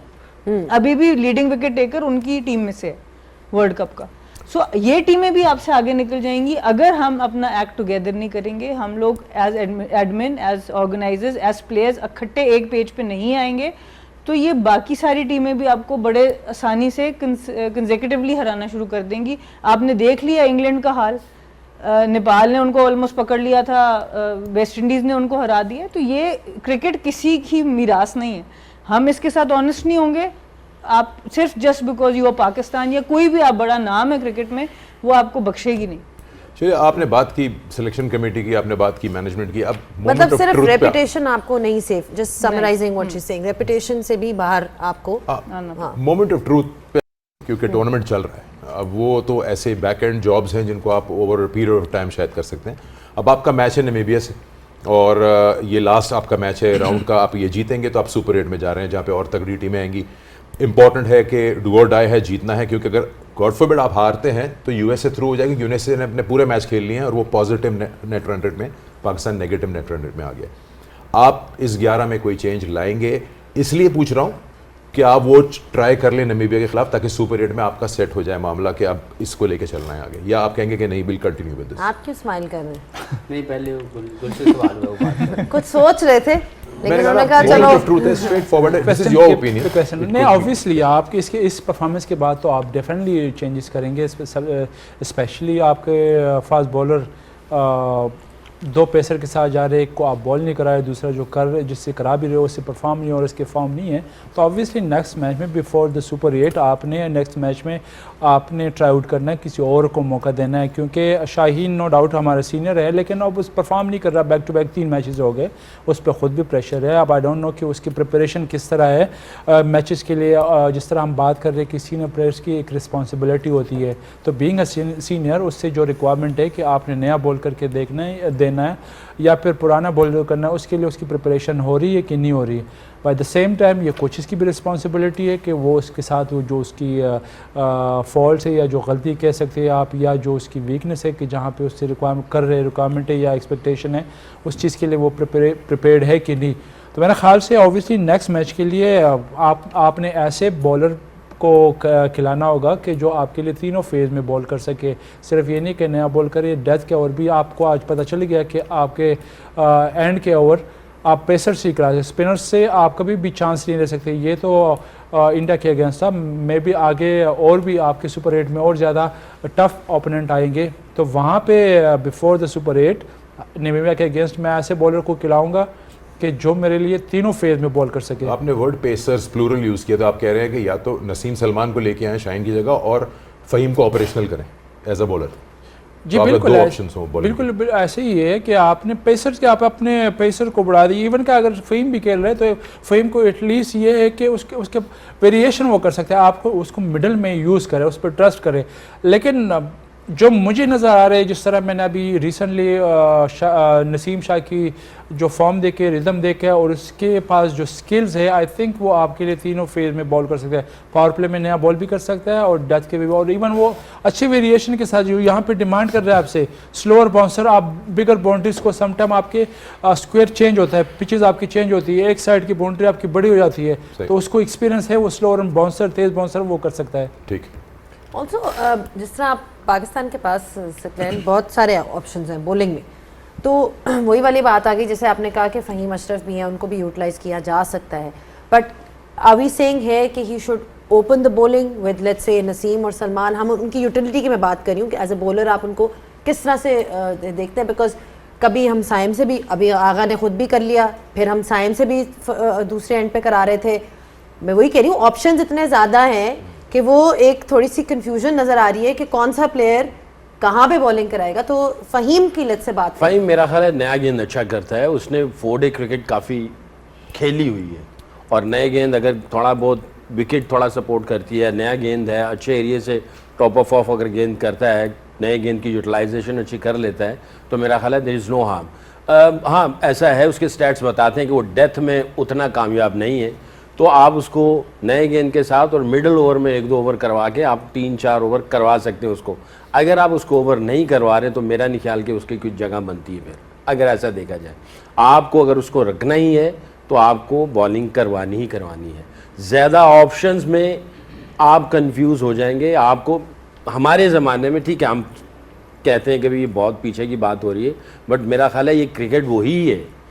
हमारे पास अगर 5 पक्के बॉलर नहीं है ना, 5 पक्के बॉलर और 5 पक्के बैट्समैन जो मैच ही जिता के लेके चले जाए, तो ये तो 10 हो गया, एक विकेट कीपर ऑलराउंडर हो गया, और उनमें से कोई एक बॉलिंग बीच में आ जाए, 6 से ऊपर आप गए, इसका मतलब है कि अब आपका plan A B C D सब खुलना शुरू हो गया। प्लान, जब तक आप प्लान A में रहेंगे आप अपनी सुपर स्ट्रेंथ में रहेंगे, अगर प्लान B आया तो आप सुपर स्ट्रेंथ जो स्ट्रेंथ है नंबर 2 में चले जाएंगे, और अगर थोड़ा सा और नीचे गए तो इसका मतलब है आपका प्लान C शुरू हो गया। तो प्लान C आप कितना बिलीव है उसके ऊपर, प्लान B के ऊपर कितना बिलीव है, आपका हमेशा प्लान A के ऊपर ही बिलीव होता है। जितने भी टॉप क्लास के स्पोर्ट्स पर्सनालिटीज़ हैं आप उनसे पूछेंगे और वो ये कहते हैं कि हमने अपनी ज़िंदगी में कभी भी प्लान B को सोचा भी नहीं है, हमने कहा हमारा जो कुछ भी है सुपर स्ट्रेंथ पे प्लान A के ऊपर ही है।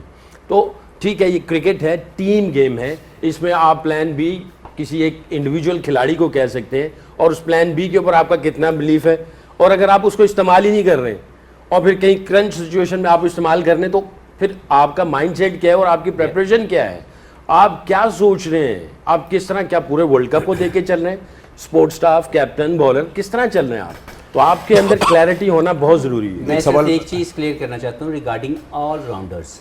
ऑलराउंडर है कौन? ऑलराउंडर वो है एक कंप्लीट ऑलराउंडर जो पूरा बैट्समैन है और एक पूरा बॉलर भी है, जो कि इस टीम में नहीं है। ये जो हमारी टीम है ना, इसमें कंप्लीट ऑलराउंडर कोई भी नहीं है। अब इसमें आ जाते हैं रोल, एक है बॉलिंग ऑलराउंडर, एक है बैटिंग ऑलराउंडर। बॉलिंग ऑलराउंडर में फ़हीम, आप बताएं फ़हीम क्या है? बॉलिंग ऑलराउंडर, आप बॉलिंग ऑलराउंडर, तो फिर वो बॉलिंग 3 मैचों में क्यों नहीं कर रहे? नवाज कौन है? Bowling allrounder. उनको 4 ओवर या कभी होता है 3 कर लिए, मोरलेस उनको 4 ओवर करने चाहिए, नहीं तो 3 जरूर करेंगे और साथ में बैटिंग करेंगे। शादाब कौन है? Bowling allrounder, bowling allrounder. अगर वो Bowling 4 all of over them नहीं are. करते, 3 ओवर नहीं करते, 2 ओवर नहीं करते, 1 ओवर कभी कभी करेंगे, he shouldn't be in the side, क्योंकि वो बैटिंग ऑलराउंडर नहीं है। Saim is a batting allrounder, उसकी प्राइमरी जॉब जो है वो बैटिंग करना। उसमें वो 2 ओवर कर दे, 3 ओवर कर दे, वी विल टेक इट। लेकिन जो बॉलिंग ऑलराउंडर हैं, अगर वो अपने 3 या 4 ओवर इस फॉर्मेट में नहीं कर रहे, वो फिर उसकी टीम में जगह नहीं बनती। नहीं, आप ये कह रहे हैं कि तीनों को चार अपने सारे ओवर्स कराने चार चाहिए? अपनी utility मैं ये कह नहीं, रहा हूँ, मैं मैं ये कह रहा हूँ कि clarification 3 कर ले, ओके, 4 कर ले, कुछ लेकिन ना bowling- करना कुछ समझ नहीं आती bowling कि एक बॉलिंग ऑलराउंडर खेल रहा ये हो। सकलैन भाई के बाद से मैच करता है, जो सकलैन भाई अपना प्लान ए कह रहे हैं ना, अगर आपकी टीम, हमने ये एक आध मैच शो पहले भी बात की थी, अगर आपके पास 5 पक्के बॉलर्स नहीं है, आप ये नहीं कह सकते कि हमें हर मैच में 4 ओवर करके देंगे, इसका मतलब है आपकी बॉलिंग लाइन सेट नहीं है, और हमारे पास ऐसा कोई प्लान नहीं है। और जो सकलैन भाई बात करें कि अगर आपको उस प्लान से उन 5 बॉलर से छठा बॉलर यूज करवाता है दूसरी टीम, आप यूज करते नहीं है, आप अगली टीम आपसे यूज करवाती है, that means they have pushed you already on your back foot.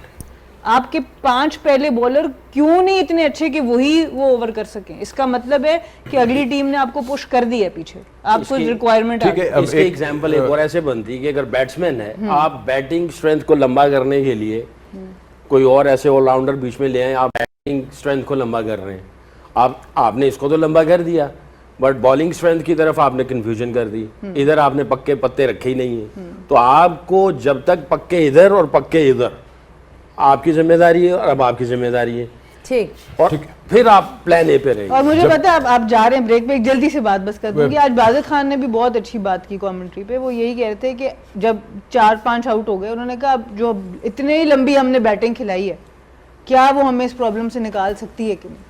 तो फिर एट टेस्ट हुई ना, आपकी जो प्लानिंग थी वो आज टेस्ट हुई कि फिर जब आप 8वें 90वें नंबर तक फहीम अशरफ को 8वें नंबर तक खिला रहे हैं, फिर उसको चेस करना चाहिए। 10 बैट्समैन रखने का फायदा ही नहीं है, आपके टॉप 6 ही करते तो यही हम हैं। समझा ऑस्ट्रेलिया रहे ने हैं। 4 विकेट्स जब गंवाई थी पावर प्ले में, तो वो जिम्बाब्वे के साथ बाकी रन ले ये नहीं तो पाए। डिस्कशन बड़ी देर तो से चलती इस आ पे रही हम है और बात आपके करेंगे। टीम के बैलेंस के हाँ, ऊपर। जी, ब्रेक लेंगे और मैं अपने पिछले पैनलिस्ट के पास एक बात छोड़ देता हूं कि श्रीलंका में जो टीमें खेल रही हैं वो ज़्यादातर प्रेडोमिनेटली पेसर्स से विकेट्स लेके जीत रही हैं। पाकिस्तान 5 स्पिनर्स, आज 6 स्पिनर्स और 1 पेसर के साथ कंटिन्यूसली खेल रहा है अपने मैचेस, और अगर पाकिस्तान फाइनल तक भी पहुंचता है, उसने सारे मैच श्रीलंका में ही खेलने हैं। क्या यही कॉम्बिनेशन सही है, और do they need 2 pacers to be bowling their set of 4 overs each? देखते रहिए गेम ऑन है। Welcome back to game on है, और काफ़ी डिटेल डिस्कशन हुई है आज के इस मैच पे जो कि खेला गया प्रेमदासा कोलंबो में इंडिया और पाकिस्तान के बीच। पाकिस्तान ये मैच 61 रन से हारा, टूर्नामेंट में अभी भी अलाइव है, नमीबिया को हराए और पाकिस्तान सुपर 8 में जा सकता है। लेकिन उस सफ़र के लिए पाकिस्तान के लिए बेस्ट 11 चॉइस क्या होनी चाहिए? हमने जाने से पहले ये पूछा था अपने पैनलिस्ट से कि क्या वो फील करते हैं कि जितना परफॉर्मेंसेस डिफरेंट टीम्स ने जो दिए हैं कोलंबो में विद पेसर्स, क्या पाकिस्तान को एक पेसर की और ज़रूरत है, या पाकिस्तान इसी स्पिन हैवी अटैक से जाए और एक पेसर का इस्तेमाल करे? So you guys are most welcome. कौन इसका जवाब? मैं किसी सवाल का जवाब नहीं दूंगा, मैं सिर्फ एक छोटी सी स्टोरी सुनाऊंगा। सवाल सारे तीनों इनकी तरफ करें, जब होगा मुझे बता दीजिएगा, छोटी सी स्टोरी सुना दूंगा। हफीज बताइए। सुना नहीं, पहले स्टोरी हाँ। स्टोरी पहले स्टोरी छोटी सी स्टोरी है, छोटी सी स्टोरी है, तो फिर फोकस से स्टोरी मेरा अपना किस्सा है, मैं बाद में सुनाऊंगा। नहीं, पहले स्टोरी। नहीं, सवाल का जवाब पहले। देखिए, मुझे लगता है कि चेंजेस होनी चाहिए, क्योंकि हमने ट्राई आउट किए, कुछ प्लेयर उनको मौका भी मिला, उनको कॉन्फिडेंस भी दिया, लेकिन वो डिलीवर नहीं कर पाए। अब ये देखना ये है कि जो पीछे 2 बैठे हुए हैं फास्ट बॉलर्स, उनमें से कोई आता है या फ़हीम को यूटिलाइज़ किया जाता है, क्योंकि Faheem is good enough bowler to bowl 2 to 3 overs minimum in every game. Conditional हम उनको बॉलर नहीं मानते, वो हर जगह के बॉलिंग कर सकते हैं, उनके एक्सपीरियंस है, लेकिन उनको यूज़ नहीं किया गया अभी तक ICC इस टूर्नामेंट में। तीसरे मैच में भी वो सिर्फ एज ए बैट्समैन नंबर 8 पे बारी लेने आ रहे। अब ये एक ग्रे एरिया है हमारी टेक्टिकल प्लानिंग का, देखते हैं कि वो उसको यूटिलाइज़ करते हैं कि नहीं। अगर नहीं करते तो फिर बड़ा मुश्किल हो जाएगा टीम बनाना, क्योंकि आपको उस्मान को ज़रूर खिलाना है। Ibrar is been doing wonderful job as a spinner. उसके बाद शादाब और नवाज़ 2 ऐसे ऑलराउंडर हैं जो बॉलिंग ऑलराउंडर हैं, तो मुझे लगता है उनकी बैटिंग हमें बहुत काम दे रही है। बॉलिंग तो वो कर ही अच्छी नहीं है, आज अच्छा नहीं कर सका शादाब, लेकिन ओवरऑल देखें तो जब से शादाब आए हैं he is bowling well, he is contributing well with the bat. तो हमें ये देखना है कि हमारी टीम में अगर नसीम आता है तो या तो हमें शाहीन को रेस्ट करवाना पड़ेगा, ड्रॉप करना पड़ेगा, और फ़हीम को यूटिलाइज़ करना पड़ेगा। और अगर अभी भी हमारा कॉन्फिडेंस हमारी मैनेजमेंट को है शाहीन पे, गिव हिम अ गो, लेकिन फ़हीम को इस्तेमाल करना पड़ेगा। और आपका अगर डेथ बॉलर स्ट्रॉन्ग मिल गया तो फिर आप जो चाह रहे हैं उस्मान तारिक शुरू में ओवर करें, फ्लोटर हो जाए, तो फिर वो ऑप्शन भी आपके लिए ओपन हो सकता है। हाँ कि ना? पॉज नहीं, वो मैंने समझा आप सवाल कर रहे हैं, किससे सवाल कर रहे आप हैं? सवाल नहीं था, मैं स्टेटमेंट पे ये चाह रहा था कि हाँ या ना, वहीं से उन्होंने बोल दिया हाँ। चलो चेंजेस आप अपने बता देना, बात हो रही है देखिए changes की। ऑब्वियसली Facts right मैं है। तो समझती हूँ 3 चेंजेस तो आपको करने चाहिए। एक, शाहीन की बात तो ऑब्वियसली सब कर रहे हैं कि उनको रेस्ट दें, उनकी जगह आप नसीम को लेके आएँ, वो एक डायरेक्ट स्वैप बनता है। नसीम भी थोड़ी बहुत बैटिंग कर लेते हैं, और असल बात यह कि वो 3 फेज़ में आपको बॉलिंग करके देंगे। फ़हीम को अगर आप खिला रहे हैं, आपको बॉलिंग करानी ही करानी है उनसे, फ़हीम को आप ठीक है। करें। दूसरा, आपको एक डिसीजन अब फाइनल लेना पड़ेगा मेरे हिसाब से, अगर हमने आगे वर्ल्ड कप जीतने की तरफ जाना है, कि या तो आप बाबर को नंबर 3 खिलाएं या फिर आप फ़खर को बाबर की जगह पर खिलाएं। ये डिसीजन भी आपको अब लेना पड़ेगा, बिकॉज बाबर से नंबर 4 पे आके उस तरह की परफॉर्मेंस करनी, इतनी उन्होंने यूएसए के अगेंस्ट बड़ा अच्छा खेला, लेकिन शुरू में वो बहुत स्लो थे। बड़ी टीम्स उनको वो बाद में एक्सेलरेट नहीं करने देंगी, इतना आसान नहीं होगा। सो ये आपको एक डिसीजन करना है। अगर तो आप उनको 1 डाउन खिला सकते हैं तो खिलाएं, अदरवाइज आप फ़खर को लेके और आए। मैं इस मैच के फेवर में हूँ जो सना कह रही हैं कि अगर बाबर ने इस टीम में खेलना, मैं पहले दिन से कह रहा हूँ कि इस टीम में जो मिसफिट बंदा है वो हमारा मेन प्लेयर है। अगर वो मेन प्लेयर 3 पे नहीं खेलेगा तो 4 के लिए उसकी टेक्निक और टैक्टिक्स नहीं, उसकी टेक्निक और टैक्टिक्स सॉर्टेड नहीं है 4 नंबर के लिए। और तीसरी चेंज मैं कहूँगी कि अभी ऑब्वियसली आप उस्मान को ना भी छेड़ें, तीसरी चेंज वो भी आप ख्वाजा वाली भी कर सकते हैं, बट तीसरी चेंज मैं कहूँगी कि आप अपना एक स्पिनर बिठाएं सिर्फ इस मैच के लिए। चाहे अबरार को रेस्ट दे दें, अबरार को पीछे आपने बहुत मैचेस खिलाए। एक बात मैं आपसे करूँ, आप सलमान मिर्ज़ा को भी खिलाएं, आप 2 सीमर से जाएं, क्योंकि ये पिच सीमर्स को सपोर्ट कर रही है। नामीबिया को आप अगर आप फ़हीम को नहीं, फ़हीम को भी यूज़ करें। भी। मैं उससे आपसे ये कह रही हूँ कि आपके पास सिर्फ देखने के लिए कि आप अपने इन बॉलर्स को डिफरेंट फेजेस में देखें, आपके पास फिर भी 4 स्पिनर्स के बावजूद होंगे। शादाब भी होगा आपके पास, नवाज भी आपके पास होगा, उस्मान तारिक भी आपके पास होगा, सलमान आगा भी होगा, साइम अयूब भी होगा, और उसके बाद आपके पास 3 सीम में ऑप्शंस भी होंगे। लेकिन आप सलमान आगा को और साइम को सिर्फ तब यूज़ करें जहाँ मैच फंसे।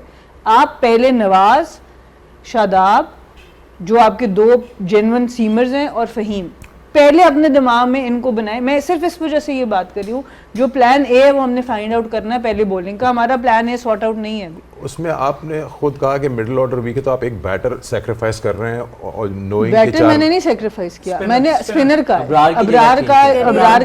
अगर आप नवाज को हटाते हैं तो एक बैटर जा रहा है। नहीं, नवाज को तो मैंने नहीं कहा, नवाज का मैंने नहीं कहा। उन्होंने कहा एक स्पिनर। आपके सब कॉन्टिनेंट कंडीशंस में नवाज और शादाब, इनको आपको यूटिलाइज अगर आप अच्छा कर गए तो आप डीप एंड पे जा सकते हैं। लेकिन इस वक्त साइम भी बहुत अच्छी बॉलिंग करा रहे हैं। लेकिन साइम का मेन फोकस अभी आप खाली नामीबिया के मैच में बैटिंग पे रखें, उसको कहो आप परफॉर्म करके 2 बैटिंग में, हमें जरूरत पड़ी हम आपसे ओवर करा लेंगे। बट अगर हम साइम से 3 करा लेते हैं ना जैनब, तो फिर हम शादाब और नवाज से 4 ओवर नहीं करा पाते। आपने उनको अगर बॉलिंग ऑलराउंडर खिलाना तो आप उनको एटलीस्ट इस मैच में तो 4 ओवर कराओ ना।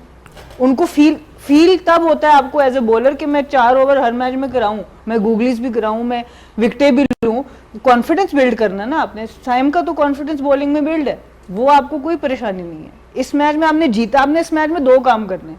आपने मैच जीतना भी है और आपने अगले मैचेस के लिए इन प्लेयर्स को कॉन्फिडेंस देना है। आपने सिलेक्ट कर लिया है, आपने इन्हीं को कॉन्फिडेंस दे के अगले सुपर 8 के लिए अपने आप को तगड़ा करना। Good. I like the option of 3. It can be done. Umar, I feel कोई इनके बाकी भी तो मेरे इतने मुश्किल नहीं होंगे, लेकिन 4 नंबर से 3 नंबर वाला शायद बहुत मुश्किल हो जाएगा। मुश्किल तो आपको करनी, मुश्किल तो आपको करनी हार्ड डिसीजंस तो लेनी पड़ती है ना, फिर जो टफ कॉल्स होती हैं वही फिर खैर एनीवे। आपने अपने चेंजेस बताए, कोई एडिशन करना चाहेंगे? लकी कमेटी तो नहीं, वो निकल गई। देखिए ये सना का जो आइडिया बेहतरीन है, क्योंकि इसमें आपकी क्या है, एक चीज़ जो बॉलिंग है वो स्ट्रेंथन हो जाएगी, वो आपके स्पेशल जो पेसर आ जाएंगे, क्योंकि कंडीशन जो सूट कर रहा है वो स्पिन को भी कर रहा है, और यहाँ पे on the same time pacer जो अच्छे पेसर है, जो अपनी वेरिएशन को अच्छा यूज़ कर रहे हैं, जिनके पास स्किल्स है डेथ के ओवर के भी, तो वो भी आप कवर अप कर रहे हैं। क्योंकि बीच में आपके बैटिंग भी इतनी अच्छी नहीं, तो आप उसको शादाब को और नवाज को जो गिवन कंडीशन है उसमें तो आपके ये बेस्ट है। आपके पास फिर नंबर 8 पे ऑप्शन आ जाता है फ़हीम अशरफ का। अगर आप वहाँ जहाँ पे ज़रूरत पड़ती है बॉलिंग की, आप उससे बॉलिंग करा दो।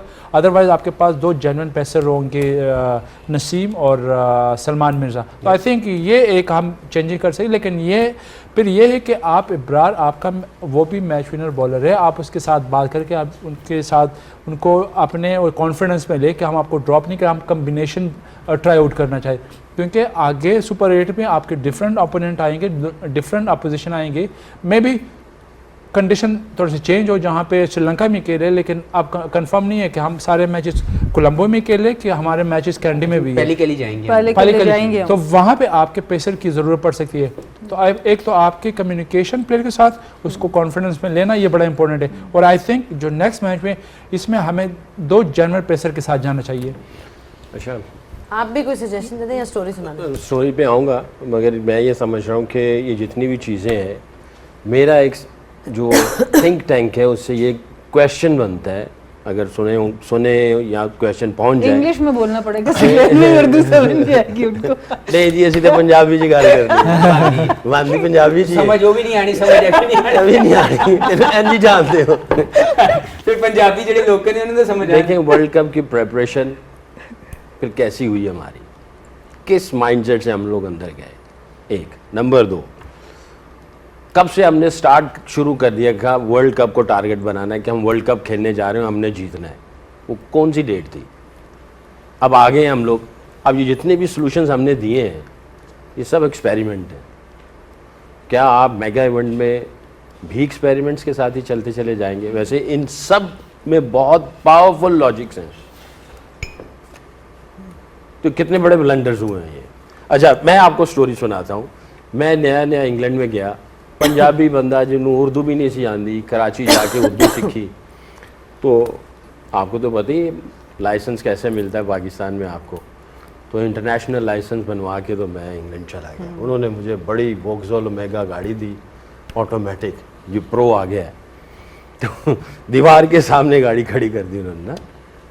पहले दिन किसी ने पिक किया, ड्रेसिंग रूम से निकला, आया तो मुझे चाबी दी, नहीं सैक, that's your car. Oh wonderful, you know how to drive? I said yeah, it's automatic. Oh, thank you very much. चाबी पकड़ी, गाड़ी के अंदर बैठा। अब मैं चेक कर रहा हूँ कि ये रिलीज़ कैसे होगा, क्योंकि मैं तो चलाता था सुजुकी मरगला, तो अब उसका गियर चेंज नहीं हो रहा। Long story cut in short, मैंने कोई आधा घंटा लगा के वो चेक किया, गियर आगे पीछे करके ना, पीछे देखो 10 गाड़ी दीवार के अंदर, जो ना फायर जो को नहीं होता वो खुल जाते हैं, एयर बैग्स खुल गए, सारे लोग आए हुए, पता ही कोई नहीं सी गड्डी चलानी कि इंजे दीवार से ठोक देती। बहरहाल मेहमान था, गेस्ट था, सुपरस्टार था उनका, don't worry, will bring new car for you. किसी ने मुझे ड्रॉप कर दिया, मैंने उसको कहा, मैंने कहा never park my car next to the wall. कहता क्यों? मैंने कहा I am not going to give you any explanation, my car parking place should be in the middle of the car park, so there is no on the front right side. तो मैंने उनको बताया कि मेरी बीच में हो ताकि मैं आराम से गाड़ी निकाल सकूं। अब बहुत सारी चीज़ें सीखनी थी, ऑटोमेटिक गाड़ी कैसे चलानी है, गाड़ी निकाल। अब मैं सड़क पे आ गया अगले दिन, इधर से ऑन पड़ रहा है, उधर से पड़ रहा है, असली लक्ष्मी चौक गड्डी चला रहे हैं, लंदन से गड्डी चल रही है, ऐसे जैसे लक्ष्मी चौक चल रही है, गाड़ी चल रही है, लोग हॉर्न मार रहे हैं, ऐसी मौज मस्ती में घर पहुँच जाते थे। 1 दिन 2 दिन 3 दिन, अगले दिन एलेक्स स्टुअर्ट मेरे पीछे पीछे, हॉर्न बज रहे हैं, मौज मस्ती में। उसने आके मुझे बताया, कहते यार सैकी तुझे तो हॉर्न पड़ रहे थे। मैंने तो सो व्हाट? कहते हैं तुझे पता नहीं ये क्या हो रहा है? मैंने कहा नहीं। कहते हैं तो ये गालियाँ दे रहे हैं। अच्छा, नहीं कोई गाड़ी नहीं आती? मैंने कहा चला तो रहा हूँ, घर जाता हूँ, आता हूँ, कॉन्फिडेंट हूँ, मेरे पास कॉन्फिडेंस है। कहते हैं कॉन्फिडेंस को साइड पे रख कर तुझे पता है, कहते हैं कॉन्फिडेंस भी साइड, लोगों को मुसीबत डाली हुई तूने, कुछ सीख उसको। मैंने एक दोस्त था मेरा, उसको फ़ोन किया, मैंने कहा यार ये आज एलेक्स स्टीवर्ट ने ये मुझे कहा, मैं क्या करूं? उसने कहा तू सीखे नहीं? मैं कहा कि कहते हो ड्राइविंग लाइसेंस लेने से पहले? मैं कहा नहीं। उसने मुझे किताब लेके दी, वो एडी मोटी इंग्लिश है, वो मैं क्या नू कौन पढ़े हो, उस साइड पे रख दी। अगले दिन मैं फिर निकल गया, तो आगे एक गाड़ी वाला मेरे से घटिया गाड़ी चला रहा है, वो उसको चलानी नहीं आ रही, बड़ा स्लो चल रहा है, कोई हॉर्न नहीं दे रहा। मैं कह तो मैं हॉर्न मारा ना जरा ही कर रहे के सानू भी मौका मिला। बहरहाल एनीवे मैंने अपने दोस्त को फ़ोन किया। अच्छा, मैंने दोस्त को फ़ोन किया, मैंने कहा यार उसको कोई हॉर्न नहीं मार रहा था, मुझे सब हॉर्न मार रहे थे। क्यों? मैंने कहा यार बहुत गंदी ड्राइविंग कर रहा था, स्लो।